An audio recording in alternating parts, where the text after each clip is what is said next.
might be it. Oh, there's no one swimming.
So me and Josh were walking to the Family Mart, and it was really cool because we are on a route that was through all of these neighborhoods, and it was really cool to see because we just love seeing the different culture, because it's like walking through a neighborhood in America, but it's in Japan, so it's so cool to just see people's homes and how people live and everything. So we appreciated this walk. It ended up being about like 20 minutes, which honestly wasn't bad. It's just the heat that was bad and my toe was bleeding. But we made it through.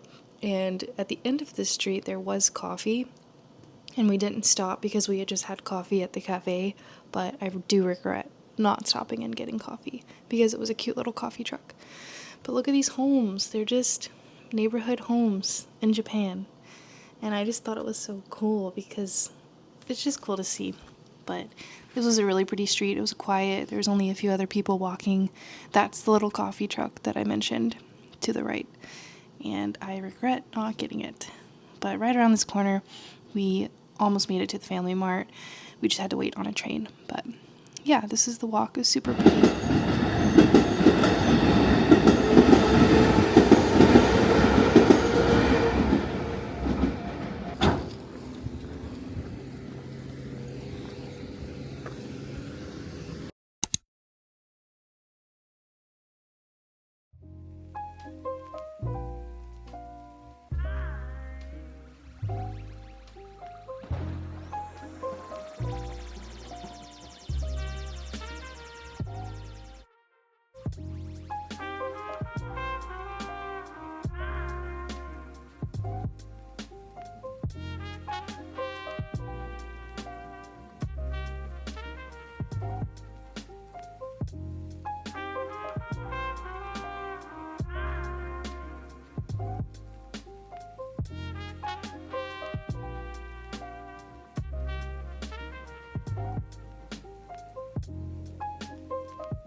sand on toes, cold sand in sleeping bags. I come to know that memories were the best things you ever. So this is the train ride on the Sagano line, the romantic train ride, and it is so cool. We got to ride in car number 5. You have to book it in advance if you want to ride in that one specifically because it is the open air car, which means there's like no walls. So you feel the breeze, you see the nature, it's gorgeous. And I've seen this being popular like in the spring and fall. We were here in the summer and it was still gorgeous. Just riding along the river, the views were insane. And it was fairly cheap. It was only 880 yen for adults, which is $5 US. And we rode the boats back. So you can choose to do that, get off at the top and ride the buses back. We rode the boats, which is about a 2-hour boat ride. And it was so worth it. Because just riding along the river was such a cool experience because you're in another country, you're seeing just all this nature. It was gorgeous. But how it worked was once we got to the end of the line, we got off the train and then got on a bus over to the boat station area where they prepare you, give you life jackets, all that stuff. And the bus ride was cool too because you're riding through a more rural area of Arashiyama, which was cool. So it was cool to see all of this. And once we made it to the actual boat area, I don't know what it's called, but we waited until it was our turn. We got snacks and it was a lot of fun. But yeah, this is the shuttle ride over. We ended up being in the very front of the bus, which was cool because we got this massive view, and I thought it was cool because you can see the mountains, all the fields, homes, all the stuff. And then we saw a soccer stadium too, which was cool. But yeah, this is the bus ride over. I will say if you get the opportunity to do the boats, I would definitely recommend because it was probably my favorite part about the Kyoto leg of our trip. But yeah, this is the highway. We were just making our way over. The bus ride wasn't that long.